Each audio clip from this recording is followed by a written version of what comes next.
Nah, anong pipiliin mo? Dota o ako? Anong mas gusto mo?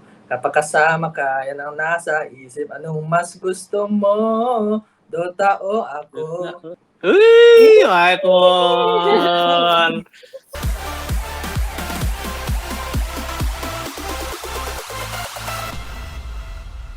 Halo Sobat Esports, ketemu lagi dengan gue Billy Rifki. Kali ini gue ada interview spesial banget nih dengan salah satu pemain Dota 2 yang lagi meroket banget namanya nih.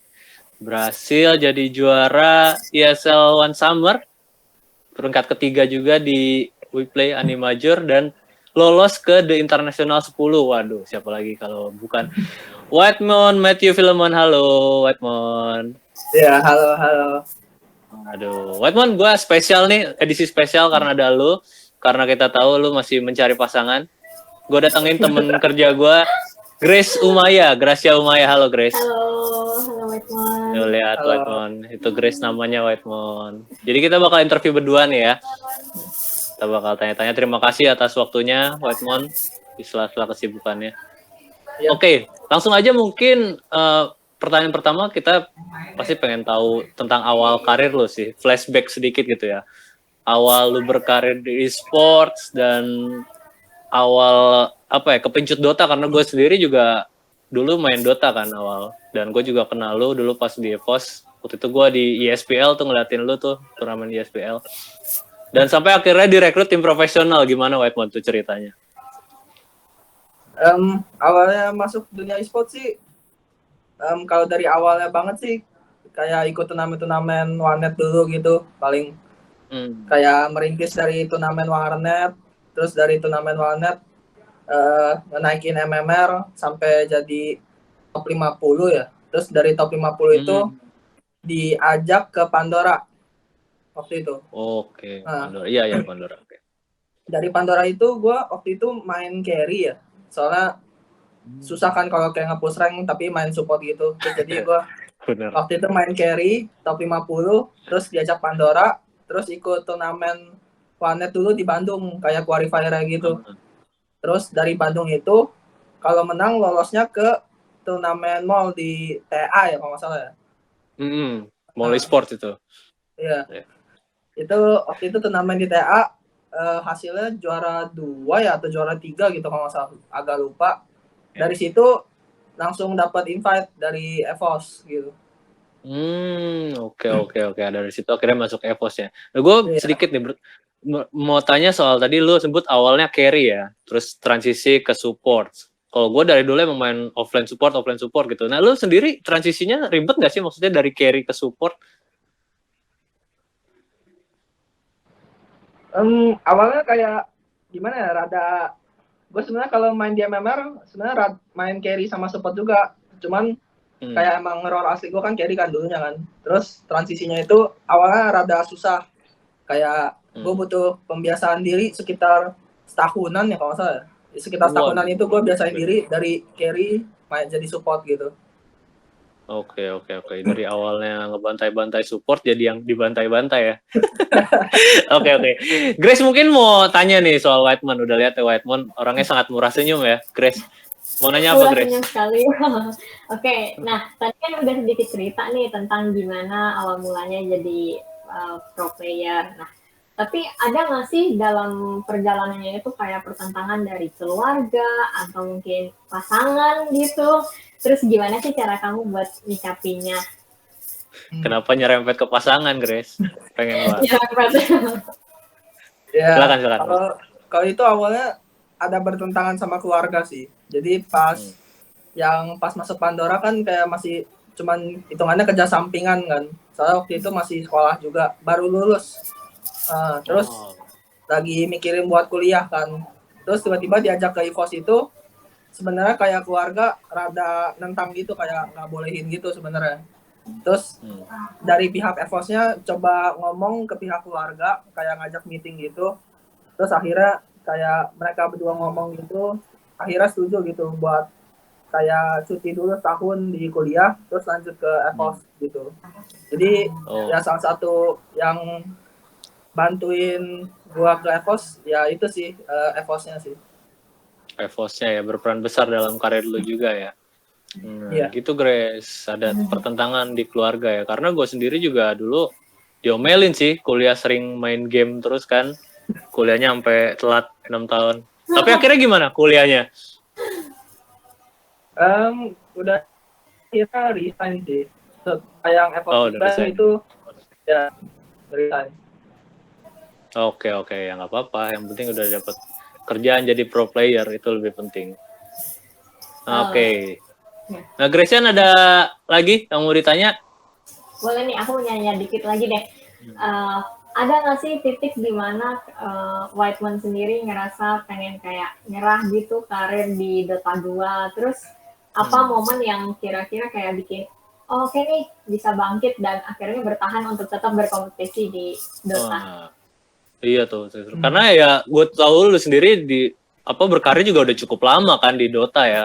Gue sebagai fans juga menanti, aduh tim Indo nggak ada yang lolos TI, lolos major gitu kan. Kita juga berharap dan akhirnya ada lu gitu. Nah, apa sih yang buat lu bertahan gitu untuk ngejar karir di Dota? Jadi awalnya pas yang EVOS disband itu kan gue masih cuti setahun kan ya. Jadi dari situ gue mikir kayak antara mau lanjutin kuliah atau mau lanjutin Dota gitu. Terus di situ kan kayak setelah EVOS disband kan nama gue masih belum terlalu tinggi ya di Southeast Asia kan. Terus kayak nyari tim juga rada susah.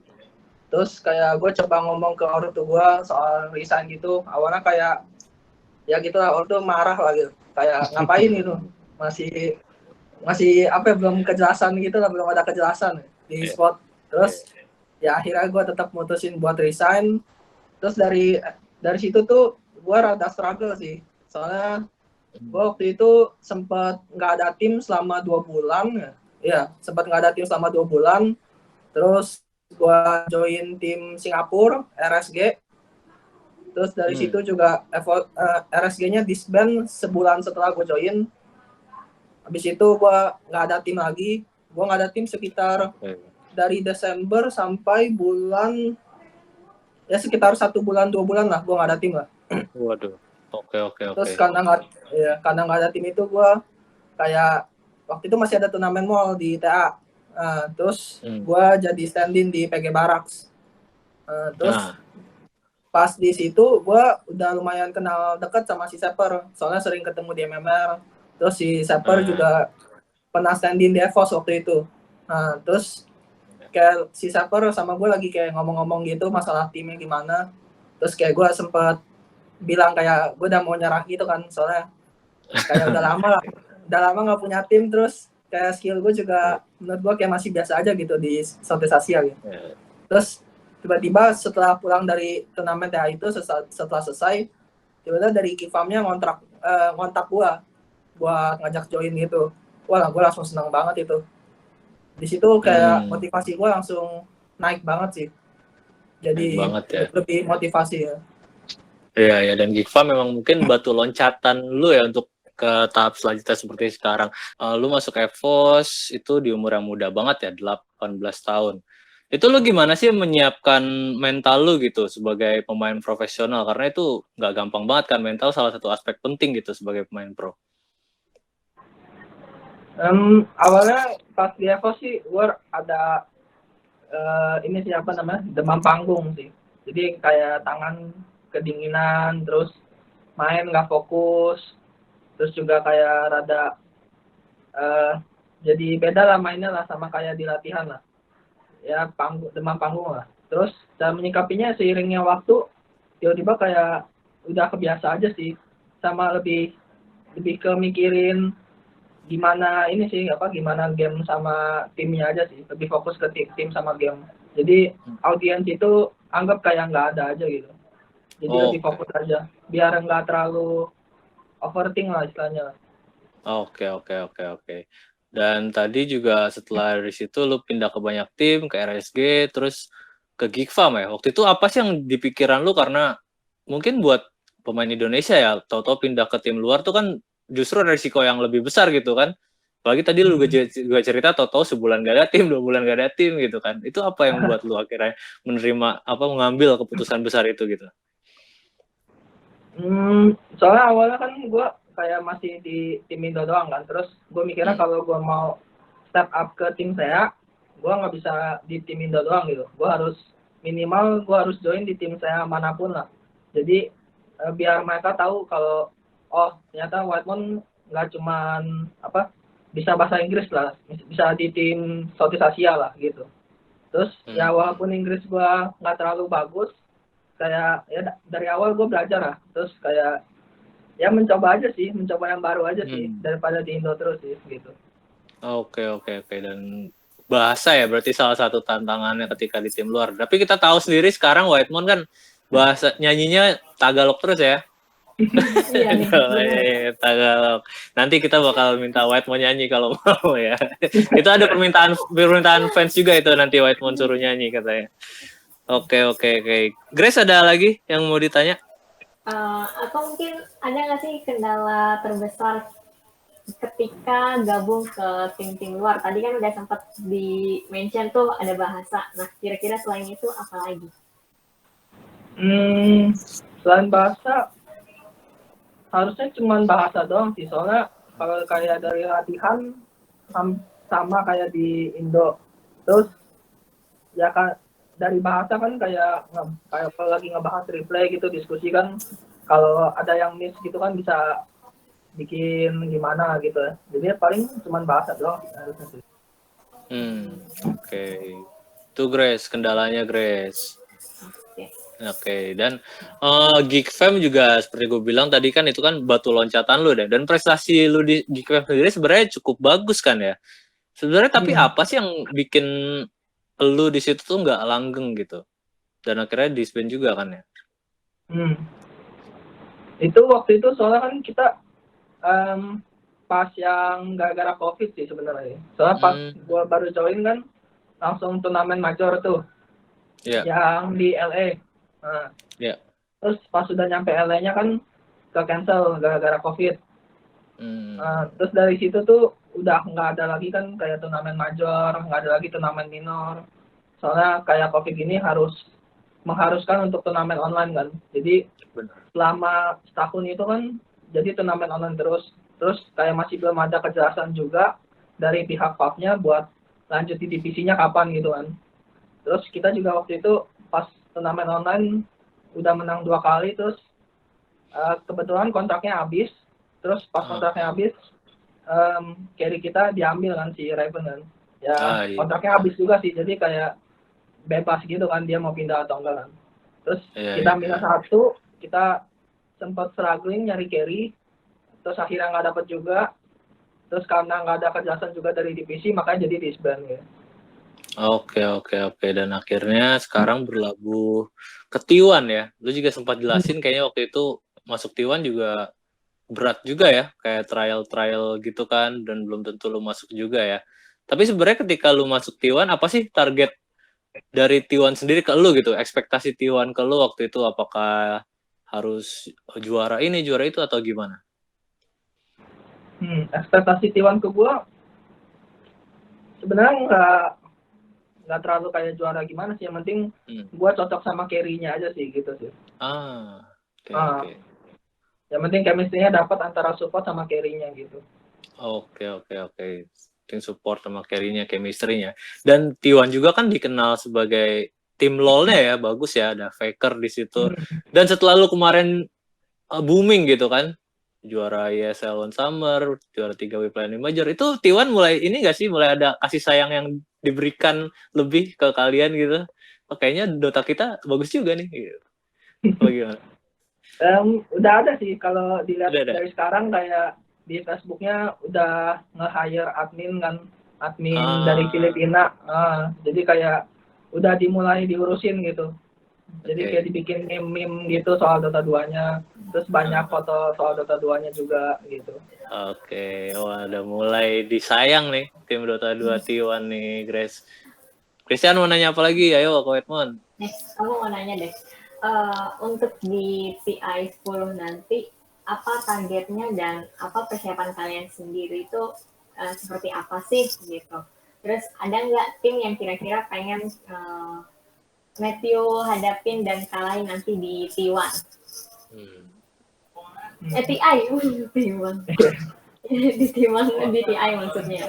Iya. Kalau untuk persiapan sih, kalau untuk sekarang kita masih lagi break ya, lagi istirahat dulu. Soalnya kan banyak masih pada baru kuarantin di negara masing-masing. Terus juga masih banyak yang pengen ketemu sama keluarganya dulu lah di rumahnya gitu. Jadi untuk sekarang kita lagi istirahat dulu. Cuman nantinya kita bakal bootcamp sebulan sebelum TI-nya mulai. Terus kalau tadi satu lagi apa? Lawan yang paling pengen dihadapi ya, Grace? Iya. Lawan yang pengen dihadapin paling LGD sih. Soalnya kan kita sempat kalah kan di Any Major kan. Terus mereka juga tim yang kuat lah. Jadi ya kita pengen lawan LGD sih. LGD ya. Kalau 2 TI kemarin tuh LGD OG gitu kan ya. Sekarang LGD T1 nih kayaknya nih final. Waduh, amin. Seru juga sih. Nah, tapi kan sekarang TI kan udah jelas ya di Bukares ya. Berarti jadwal kalian berarti udah lebih jelas juga dong harusnya kan untuk bootcamp gitu lawan siapa. Oke. Tapi lu lebih pilih mana? TI-nya di Bukares apa di kemarin di Swedia ya? Soalnya lebih antusias kemana gitu perginya? Oh, kalau untuk antusias sama aja sih, yang penting sama aja. Iya, yang penting ada TI-nya gitu. Waduh, dianya. Dianya. Oke. Tapi Bukares kan dikenal sebagai kota yang romantis juga ya katanya. Siapa tahu di sana ada bule naksir Whitemon ya kan? Waduh. Oke. Nah, ini kan ya, keberhasilan lu dan Sever juga masuk TI kan harapan semua pemain Dota lah ya, bahkan yang bukan pro player gitu ketika ngeliat lu tuh bangga banget. Kayak gue sendiri bangga banget ketika lo berhasil masuk TI. Tapi menurut lu siapa sih pemain Indonesia yang sebenarnya layak juga gitu masuk TI selain lu berdua ya? Sebenarnya nih orang udah berjuang banget nih dari dulu, atau tim mana gitu yang layak banget masuk TI dari Indonesia ya? Dari Indonesia menurut gua player boom itu kayak layak juga sih, soalnya mereka jago juga, mekaniknya juga jago semuanya. Terus kayak Dream Cokam juga kan sekarang udah merintis ke Southeast Asia kan, karena emang dulu awalnya mereka kan yang merintis ke Southeast Asia tim. Mereka juga kalau dibilang timnya kuat sih, GXR. Oke. Tapi apa sih menurut lu tahu nggak penyebabnya kok mereka gagal lagi gitu? Kira-kira apa ya penyebabnya? Kalau dari kacamata lo ya? Kalau itu dari guanya sendiri kayak kurang terlalu paham sih, kayak apa yang bikin mereka bisa struggling gitu ya. Mungkin masalah tim atau gimana, gue juga kurang tahu sih kalau itu. Oke. Atau mungkin carry-nya bukan 23 Savage? Waduh. Oke, 23 Savage. Dan apalagi nih, Grace penasaran ya katanya mau dengar Whitemon nyanyi Tagalog ya? Nah, iya nih. Kita tapi lihat lah ya. Iya. Di video-video banyak ya viral. Iya. Di sosial media mau dari si Pinda Panda juga ada ya waktu itu udah sempat Dota Wako. Ya kan. Sebenarnya itu belajarnya dari mana sih gitu? Awal mulanya kok bisa belajar bahasa itu? Tapi gue juga pengen tahu sih, lu lagu mungkin yang akhir-akhir ini lu dengerin lah, lagu-lagu Tagalog tuh apa sih? Kayak gimana gitu? Ya, awalnya gue tahu lagu Tagalog tuh sebenarnya dari teman main Dota doang. Kayak teman main Dota iseng kan, Mon coba dengerin lagu ini nih, enak lagunya kan, lagu Tagalog. Terus gue coba dengerin kan, oh enak juga nih beatnya kan, gue suka.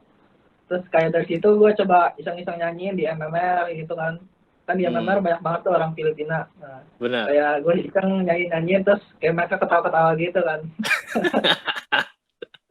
Terus cuman pas boomingnya itu pas gue nyanyi lagu yang Ignition. Ignition benar. Nah, soalnya pas yang nyanyi lagu Ignition tuh awalnya gue dari kayak cuma latihan doang kan, latihan main ini latihan Dota lah. Terus si Kuku bilang di tim gue kayak, Mon coba nyanyi lagu ini Mon, lu bakal terkenal dah kalau nyanyi lagu ini gitu kan. Terus gue coba dengerin kan, oh enak juga nih lagunya nih. Udah gue coba iseng nge-record, gue nyanyiin. Terus waktu itu gue masih belum tahu tuh artinya apa tuh. Terus pas udah gue upload, si Kuku tiba-tiba kayak ketawa-ketawa gitu kan. Terus kayak dia bilang, lu tahu gak mau artinya apaan itu? Terus pas diceritain baru kayak kayak gimana gitu. Ya, Ternyata artinya bukan yang untuk semua ya. Iya, 18 plus lah. Dewasa lah ya. Iya. Emang Master Kuku emang mungkin tahu untuk kebaikan lu tapi iseng juga ya, Master Kuku. Itu. Tapi bahasa apa lagi sih yang lu bisa selain Tagalog ya? 23 Savage kan dari Thailand ya? Nah, Bisa nggak lu bahasa Thailand? nah gue kalau kayak bahasa-bahasa gitu tahu dikit-dikit doang sih. Tahu Kayak dikit-dikit Tagalog pun gue sebenarnya nggak terlalu bisa Tagalog, gue cuman bisa nyanyinya doang. Oh, oke. Tapi ya lebih mending lah ya daripada kita pemain Dota tahu bahasa Tagalog kan yang itu aja kan? Yang kata-katainnya doang. Oke. Tapi bingung loh, Grace. Denger lagu Tagalog enak didengerin tuh sebelah mananya, Mon? Gue masih mungkin karena nggak ngerti. Mungkin nggak ngerti kali ya. Mungkin karena nggak ngerti. Benar. Keren. Nah, Gracian, mau nanya apa lagi? Kan tadi udah ngomong kayak bisa nih ya kan ngomong nyanyi pakai bahasa Tagalog. Coba dong nyanyiin dikit aja gitu kira-kira pakai bahasa Tagalognya itu. Boleh, Mon, kalau boleh nih, silakan. Oke. Yang Dota aku dah. Boleh. Anong pipiliin mo? Dota ako. Anong mas gusto mo? Kapag kasama ka, yan ang nasa isip. Anong mas gusto mo? Dota ako. Ang tanong ko sa'yo, anong mahalaga? Mahal mo ba akong talaga? Wih, Whitemon. Gagal jadi pemain Dota profesional. Whitemon ikut Indonesian Idol. Waduh. Nah, tadi kita udah bahas Bagus, ya? tentang ini ya kan, bahas tentang bahasa, terus udah sempat nyanyi. Nah, mungkin nih kayak beberapa gamer-gamer cewek nih di Indonesia kan banyak ya pastinya.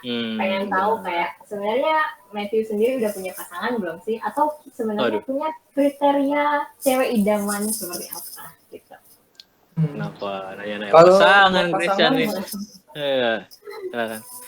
Kalau buat pasangan masih belum ada sih. Terus kalau buat kriteria, kayaknya ya kriteria sih yang penting kayak nggak ada sih kayaknya kriteria sih. Soalnya kayak yang penting kalau gua ngelihat terus kayak gua nyaman gitu oke juga. Udah. Apa kayak Grace? Kayak Grace nggak, Whitemon? Grace masuk nggak kriteria lu? Grayson, tentang Whitemon ke TI pulang-pulang bawa banyak duit malah ikutan interview. Wah, Grayson emang kesempatan. Ini sekarang kita masuk ke pertanyaan dari netizen ya, Grace dari Sobat Esports. Ada banyak banget Whitemon yang pengen nanya ke lu. Sampai fans Mobile Legends ikutan nanya, ngapain? Bener banget. Bener, katanya Whitemon bisa nggak main Alucard? Nggak nyambung, salah server dong. Oke, kita pilihin 10 pertanyaan ya, Grace ya, untuk Whitemon. Whitemon siap-siap jawab nih. Ada dari Z Naula. Mon, bagi tips dan trik buat position 5 biar lebih berimpact di tim dong. Gimana tuh, Mon? Kalau posisi 5 sih lebih dari awalnya itu fokus ke landing dulu. Kayak ngerti kapan harus pull, kapan harus steady landing, terus juga belajar warding gitu.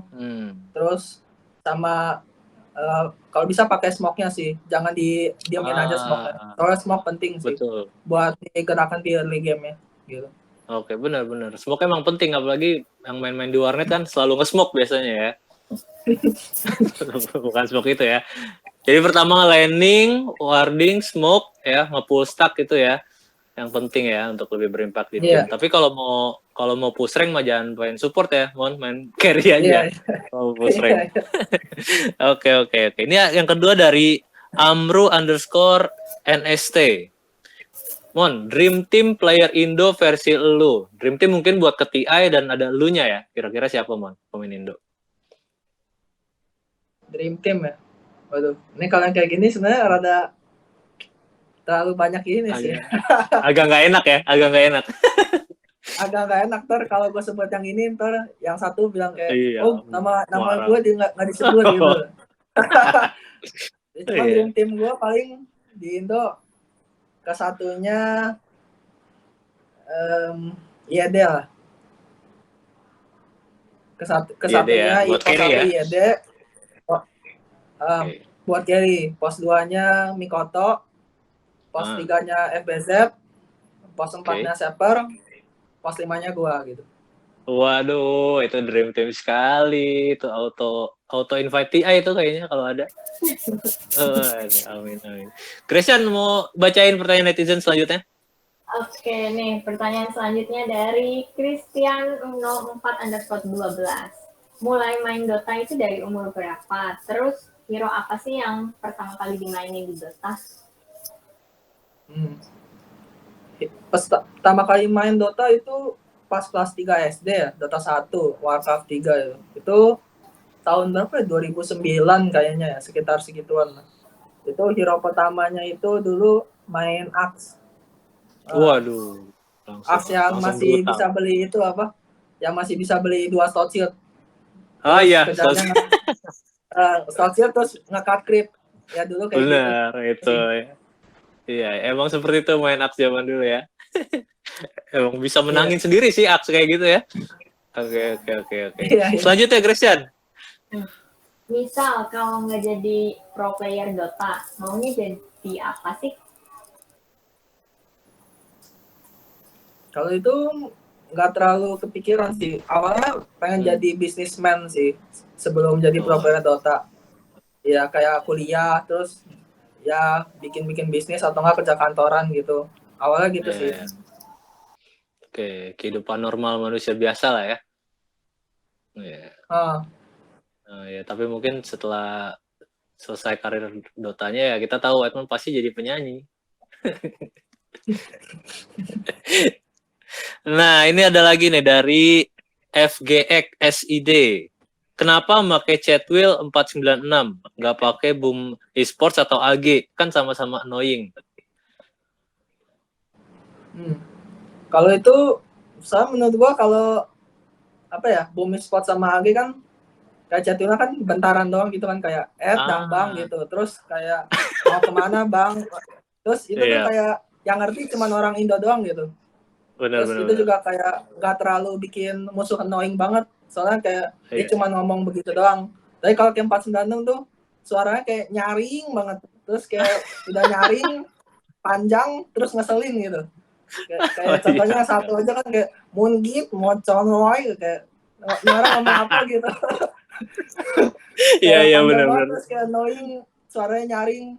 Jadi gua kalau Chatwheel lebih demen yang bikin annoying musuh sama lucu aja sih di gua sih. Kalau kayak Chatwheel Indo kan cuma lucu di orang Indo doang gitu. Benar. Tapi make sense sih tapi alasan lu buat bikin orang yang musuh. Tapi berhasil gak Mon? Lu rasa gitu?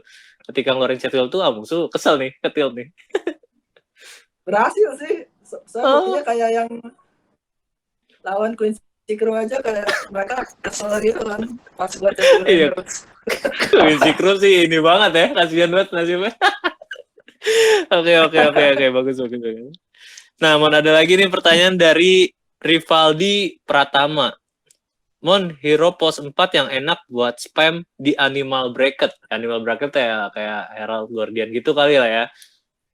Lo ada saran nggak? Sebenarnya kalau kayak lo main di rank segitu sih, yang penting main core. Terus kalau bisa pelajarin hero-hero yang kayak Templar Assassin, terus kayak Mipo, yang gitu-gitu sih kayak emang susah dimaininnya. Cuman kalau lu udah jago tuh di MMR segitu tuh gampang banget buat menanginnya gitu. Benar. Ya rank-rank segitu pasti bingung kan? Oh ada Mipo, gimana ngalahinnya kan? Pasti bingung. Iya, lagi juga cuma salah dong ada. Iya, nanya ke Whitemon susah dong kan. Lagi juga kan dia nggak pernah main di rank segitu kan. Pasti di yang immortal ke atas. Gak tahu juga dia. Pernah dulu. Pernah ya? Dulu gue mainnya Tinker kalau dulu. Iya Tinker juga. Tinker juga orang malas nge-wardnya ya. Ngalahin ini. pertanyaan selanjutnya itu dari Sen Chandra. Tanyain dong kalau misalkan main setim offlaner, pengennya main sama siapa? Apa? Kalau main setim offlaner, Offlaner pengennya impian ya, main Mon? sama siapa? Oh, pos 3 ya, offlaner ya? Offlaner kira-kira kalau ya pos 3. Di Southeast Asia atau di Indo? Atau di Di internasional? dunia juga boleh. Mungkin lu pilih 3 deh, buat di Indo, di SEA, sama di dunia lu pengen sama siapa kira-kira? Nah, kalau di Indo FBZ. Terus kalau di Southeast Asia Kuku. Oke. Ntar lu di-kick, nggak ngomong Kuku di-kick lu. Terus kalau di internasional Zai sih. Oh, Zai. Oke. Pilihan yang bagus ya. Grace kenal nggak itu offlaner? Bagus-bagus tuh pemain offline-nya. Taunya cuma Kuku sama FBZ dong misalnya. Oke. Apalagi Grace? Nah, nih pertanyaan ada selanjutnya dari Heidan. Nanya untuk Matthew, udah berapa lama total main Dota selama ini? Udah berapa jam total mainnya? Kalau total berapa jam sih? Gue dari yang Steam ID yang ini aja, totalnya udah 17 ribuan ya kalau nggak salah. Terus ini tuh sebenarnya ID ke-3 atau ID ke-4 itu. Dulunya tuh pas masih SMP SMA sering bikin ID terus jual ID, bikin ID jual ID gitu. Terus mungkin kalau ditotalin mungkin sekitar 20 ribuan lah ya paling ya. Waduh, 20.000 jam Grace main Dota. Kalau kita investasikan ke ibadah, ke pendidikan, udah jadi apa kita? Tapi Whitemon jadi pemain Indo pertama yang masuk TI, keren. 17.000 jam. Lo dikasih kesempatan main di luar tim saya, Mon. Lo mau main di tim mana? Nah, kalau main di tim luar, gue mau main di tim NA sih. Soalnya kalau tim Europe tuh jago-jago isinya, cuman kayak dari qualifier ketat semua gitu, kayak jago semua gitu. Terus kalau di tim Cina juga player-playernya jago, tim-timnya banyak yang jago. Tapi kalau di North America tuh kayak qualifier tuh kelihatannya kayak cuman 1-2 tim doang yang dominan gitu. Jadi kalau mau join tim mungkin join tim NA sih. Oke. Pertanyaan terakhir, Gracian, silakan dikasih ke Whitemon. Oke, yang terakhir ini dari Isyam Eli. Sehari main Dota berapa jam? And how do you improve yourself? Jadi mungkin how do you what? Bagaimana mu improve yourself? Kalau sehari biasanya latihan kita dari jam 1 sampai jam 8 malam biasanya. Itu dari jam 1 sampai jam 8 malam biasanya latihan. Terus setelah dari latihan itu kita diwajibin buat main MMR sekitar 2-4 game lah ya gitu. Terus artinya selesainya itu jam 10-an lah paling ya, jam 10 jam 11-an lah. Setelahnya bebas lah gitu.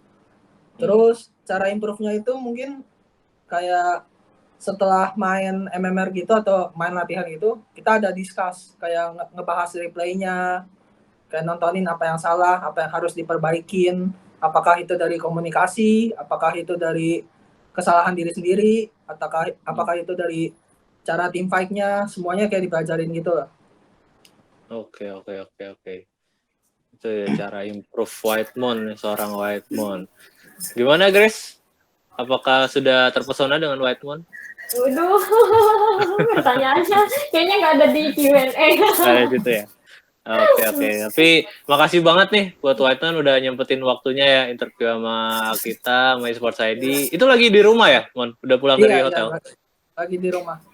Waduh, di rumah. Mungkin udah mau siap-siap packing buat bootcamp nanti nih. Oke, Whitemon. Terima kasih sekali lagi Whitemon, sehat terus, semangat untuk di internasional 10-nya ya. Salam buat Sever dan Carl dan Kuku dan Savage. Oke, itu dia Esports ID interview gua Bill Rifki dan Grace Sumaya dengan Whitemon. Kita doakan yang terbaik untuk Whitemon, semoga yang juara TI ya, nggak cuma masuk di TI tapi bisa jadi juara. Oke, amin. Kita ucapkan sama-sama selamat tinggal untuk Whitemon. Dadah Whitemon. Dadah. Dadah.